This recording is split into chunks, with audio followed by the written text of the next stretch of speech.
Hello guys, how are you? Hope you all are doing well. Today I'm back with one of the most interesting video. In this video tutorial guys, I'm going to show you how to view your system information using Google Chrome browser. So for this guys, you need to install one extension on your browser. First of all, you need to open the web store of your Google Chrome browser. Just search web store on the Google and open the Google Chrome web store like this, and here you need to search system info like this. After this guys, just hit enter, and here you need to open this first extension system info. Just you need to add this extension to your browser. After adding guys, just you need to open this extension to view your system information like this.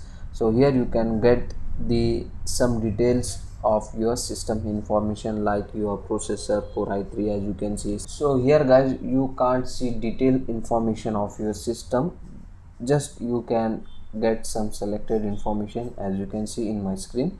So with this help of extension guys, you can easily able to view some system info on your Windows PC. So that's it for today guys. It's a short and a very simple video. Hope you enjoy this. If you enjoy, please guys don't go back without like, share and subscribe to our channel. Thank you very much.